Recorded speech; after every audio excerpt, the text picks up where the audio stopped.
गुरु रविदास सबका भला चाहने वाले महापुरुष थे। उनके हृदय में सबके लिए प्यार था। व्यक्ति चाहे किसी भी जाति का क्यों न हो, वे सबको सत्य का उपदेश देते थे। बुराइयों से हटाकर सत्य मार्ग पर जीवों को लगाना ही रविदास के जीवन का लक्ष्य था।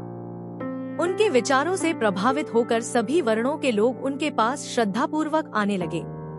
पीरा दित्ता मगासी को यह अच्छा न लगा और वह गुरु रविदास से ईर्ष्या करने लगा। उसने एक दिन नगर के बाहर एकांत में एक सभा बुलाई। समाज के कई गणमान्य लोग वहां आए।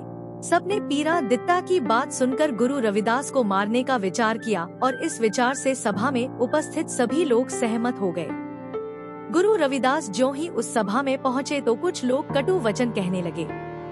गुरु रविदास ने उन लोगों से कहा कि आप बुरे वचन क्यों बोल रहे हैं? मुंह से पवित्र वचन बोलना चाहिए, जिनको सुनकर दूसरों का भला हो और अपना कल्याण हो। कटु वचन बोलने से क्या लाभ है? इसके अलावा मेरा आप लोगों से कोई विरोध नहीं है। मेरे लिए कोई धर्म अच्छा या बुरा नहीं है।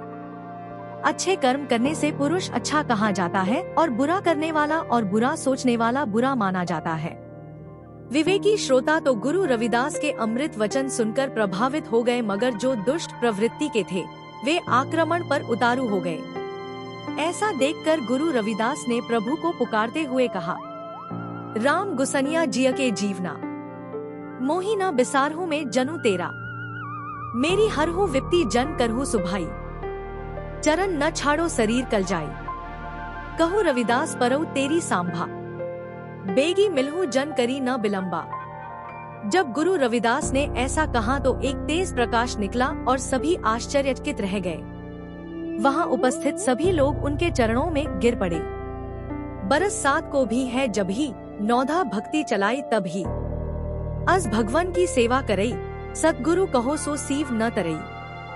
गुरु रविदास जब 7 वर्ष के हुए तो श्रद्धालु जन उनके पास आकर भक्ति का आनंद प्राप्त करने लगे। बरस 7 और चली गड़ा, बहुत प्रीति केसोसु भया। ऐसी ही प्रभु भक्ति में 7 वर्ष और व्यतीत हो गए। प्रभु से उनकी बहुत गहरी प्रीति लग गई। वे रोज संक्रमों में तत्पर रहते थे। अपने हाथों से मेहनत करके संगत में आए संतों की सेवा किया करते थे। सीधो चाम मोली ले आवे, ताकि पन्ही अधिक बनावे, टूटे फाटे जरवा जोरे, समक्ति करे काहू न निहोरे। गुरु रविदास स्वयं चमड़े के सुंदर सुंदर जूते तैयार करते थे। कई बार संतों को तथा जनसाधारण को बिना कीमत लिए ही पन्ही भेंट कर दिया करते थे। इस ढंग से उन्होंने संदेश दिया कि सबको अपनी आजीविका के लिए तनमन से मेहनत करनी चाहिए। संतों की संगत और सेवा करके हरि भजन का लाभ लेना, यही मनुष्य जीवन की सार्थकता है। बरस 7 ऐसी विधि गैया, केसों के मन उपजी दैया, तब हरि भक्त रूप धरी आयो, जन रविदास बहुत मन भायो।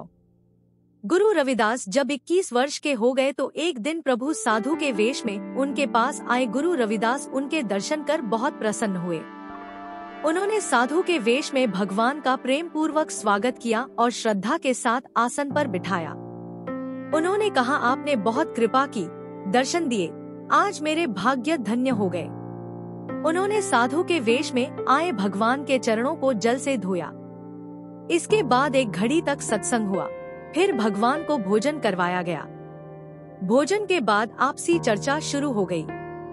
हरि कहने लगे कि आपके पास कुछ संपत्ति तो दिखाई नहीं देती, आप अपना निर्वाह किस प्रकार करते हैं? तब गुरु रविदास ने कहा, कोटि लक्ष्मी जाके चरना, दुष दारिद्र नहीं तिहे सरना।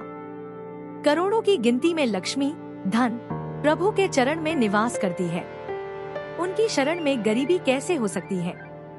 यह उत्तर सुनकर प्रभु प्रसन्न हुए।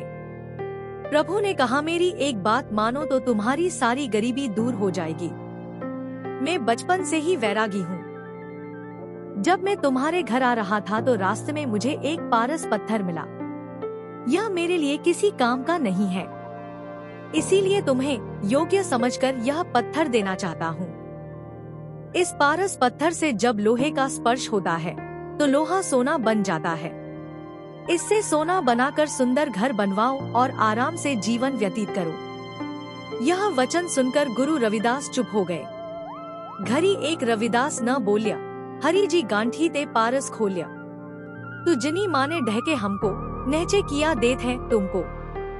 तब प्रभु ने पारस गांठ से निकाला और कहा कि तुम जैसा भी समझो, मैंने तुमको योग्य समझा है, इसीलिए यह पारस पत्थर मैं तुमको ही दूंगा।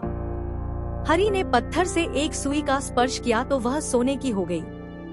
तब गुरु रविदास ने कहा कि इसको लेना तो दूर की बात है, इसकी तरफ कभी आंखें उठाकर भी नहीं देखूंगा। यदि सोने से ही सब काम बन जाए तो इतने सारे राजाओं ने राज्य क्यों छोड़े हैं? उन्होंने भिक्षा मांगकर अपना जीवन निर्वाह किया है और कामना को दोष रूप कहा है।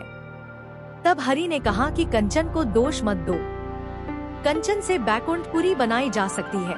तब गुरु रविदास ने कहा कि कंचन से बहुत पाप होते हैं और जीव नरक में जाता है।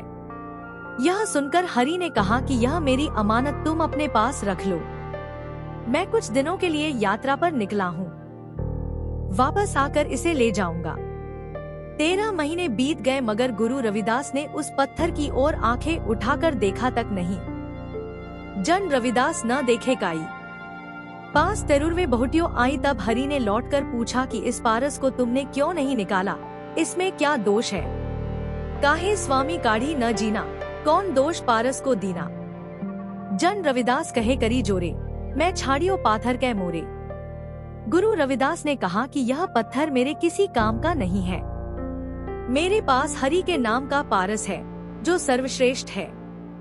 पारस मोरे हरि को नामू, पत्थर सो मोही नाहिं कामू। दृष्टि पारस कंचन की राशि, अवस सकल माया की पासी। जन रविदास न देखे काई, पास तेरुरवे बहुटियों आई। तब हरि ने लौटकर पूछा कि इस पारस को तुमने क्यों नहीं निकाला, इसमें क्या दोष है? काहे स्वामी काढ़ी न जीना, कौन दोष पारस को दीना। जन रविदास कहे करी जोरे, मैं छाड़ियो पायर के मोरे। गुरु रविदास ने कहा कि यह पत्थर मेरे किसी काम का नहीं है, मेरे पास हरि के नाम का पारस है जो सर्वश्रेष्ठ है। पारस मोरे हरि को नामू, पत्थर सो मोही नाहिं कामू। दृष्टि पारस कंचन की राशि, अवस सकल माया की पासी। अंगीकार रविदास न कीनी, तब हरि अपनो पारस लीनो। जब गुरु रविदास ने पारस को स्वीकार नहीं किया तब हरि पारस लेकर वहां से अंतर्ध्यान हो गए।